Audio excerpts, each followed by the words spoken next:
আসসালামু আলাইকুম রহমতুল্লাহ। সম্মানিত ভিউয়ার্স, আশা করি আল্লাহর রহমতে আপনারা সকলে ভালো আছেন। ভিউয়ার্স, আজকে আমি আপনাদের মাঝে উপস্থিত হয়েছি সেই কাঙ্ক্ষিত বদলি প্রথা চালু হতে যাচ্ছে। শূন্য পদে বদলির দাবি মেনে নিলেন শিক্ষা উপদেষ্টা। চলুন বিস্তারিত জেনে নেওয়া যাক। তবে বিস্তারিত জানতে আমার চ্যানেলের সাথেই থাকুন। বেসরকারি স্কুল কলেজে এমপিও শিক্ষকদের বিভিন্ন স্কুল কলেজে যারা শিক্ষকতায় পেশার জন্য 1 থেকে 5ম গণবিজ্ঞপ্তিতে যারা সুপারিশপ্রাপ্ত হয়েছেন এবং যে সকল শিক্ষকগুলা তারা বিভিন্ন স্কুল কলেজে শিক্ষকতা করছেন সকলের জন্যই শূন্য পদে বদলির দাবি মেনে নিয়েছেন শিক্ষা উপদেষ্টা। তাহলে কিভাবে বদলি হবে সেই সম্পর্কিত বিস্তারিত আলোচনা করব। বেসরকারি শিক্ষা প্রতিষ্ঠানে কর্মরত ইন্ডেক্সধারী শিক্ষকদের শূন্য পদের বিপরীতে বদলির দাবি শিক্ষা উপদেষ্টা ওয়াহিদ উদ্দিন মাহমুদ মেনে নিয়েছেন বলে দাবি করেছেন আন্দোলনরতরা। গত 24 ও 25 আগস্ট টানা 2 দিন শূন্য পদে বদলির দাবিতে কর্মসূচি পালন করেছেন ইন্ডেক্সধারী শিক্ষকরা। মঙ্গলবার 27 আগস্ট দ্য ডেইলি ক্যাম্পাসকে তথ্য জানিয়েছে ইন্ডেক্সধারী শিক্ষকদের বদলি গণবিজ্ঞপ্তি প্রত্যাশী ঐক্য পরিষদ সভাপতি প্রভাষক মোহাম্মদ সরোয়ার। তিনি বলেন, আজ সচিবালয়ে শিক্ষা উপদেষ্টা ওয়াহিদ উদ্দিনের সঙ্গে সাক্ষাৎ করেছি।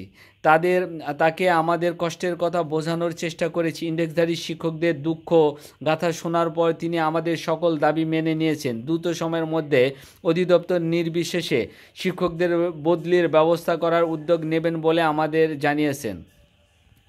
প্রভাষক মোহাম্মদ সরোয়ার আরও বলেন, শিক্ষা উপদেষ্টা আমাদের জানিয়েছেন বদলি হবে এনটিআরসি-এর মাধ্যমে। এজন্য সফটওয়্যার তৈরির নির্দেশনা দেওয়া হয়েছে। আমাদের দীর্ঘদিনের দাবি মেনে নেওয়ারও প্রধান উপদেষ্টার কাছে আন্তরিকভাবে কৃতজ্ঞ।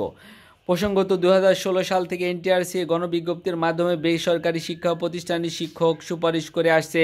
প্রথম গণবিজ্ঞপ্তিতে উপজেলা ভিত্তিক শিক্ষক সুপারিশ করার ফলে নিজ উপজেলায় শূন্য পদ না থাকায় অনেক শিক্ষক বাধ্য হয়ে মাদ্রাসা ও কারিগরি শিক্ষা প্রতিষ্ঠানে নিয়োগপ্রাপ্ত হয়েছেন। দ্বিতীয় ও তৃতীয় গণবিজ্ঞপ্তিতে মেরিট পজিশন অনুযায়ী জাতীয় পর্যায়ে শিক্ষক সুপারিশ করা হয়েছিল। এনটিআরসি এর নিয়োগ পরিপত্র অনুযায়ী একজন ইন্ডেক্সধারী শিক্ষক যে কোনো বয়সে পরবর্তী যে কোনো গণবিজ্ঞপ্তিতে আবেদনের মাধ্যমে মেরিট পজিশন অনুযায়ী প্রতিষ্ঠান পরিবর্তন করতে পারবেন। তাই দ্বিতীয় ও তৃতীয় গণবিজ্ঞপ্তিতে অনেক নিবন্ধনধারী শিক্ষক নিজ এলাকায় শূন্য পদ না থাকায় দেশের এক প্রান্ত থেকে অন্য প্রান্তে আবেদন করে সুপারিশ পেয়েছেন।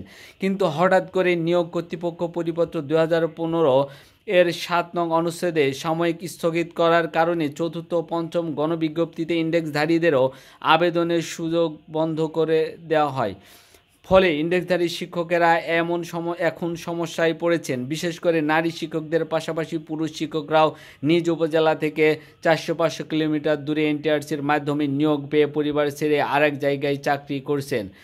এর কারণে শিক্ষকদের সমস্যা হচ্ছে, তাদের যেই পরিমাণ সম্মাননা দেওয়া হয় সেটা যথেষ্ট না হওয়ার কারণে তারা দূর দূরান্ত থেকে তাদের পরিবারের সঙ্গে যোগাযোগ করতে খুবই সমস্যা হয় এবং তাদের ব্যক্তিগত কোনো সমস্যা হলে সেখানে পৌঁছাতে অনেক সমস্যা হয়, যার পরিপ্রেক্ষিতে তাদের সেই কাঙ্ক্ষিত দাবি মেনে নিয়েছেন শিক্ষা উপদেষ্টা। আরও বিস্তারিত আলোচনা করব যখন আরও পরিপূর্ণ আপনার আপডেট পাবো আপনাদের সঙ্গে, সেই সম্পর্কিত বিস্তারিত আলোচনা করব। বিস্তারিত জানতে আমার চ্যানেলের সাথেই থাকুন। তবে ছোট্ট একটি রিকোয়েস্ট, যারা এখনও আমার চ্যানেলটি সাবস্ক্রাইব করেননি অতি দ্রুত চ্যানেলটি সাবস্ক্রাইব করুন এবং পাশে থাকা বেল আইকনটি বাজিয়ে দিন। সকলকে সাথে থাকার জন্য ধন্যবাদ। আসসালামু আলাইকুম রহমতুল্লাহি ওয়া বারাকাতুহু।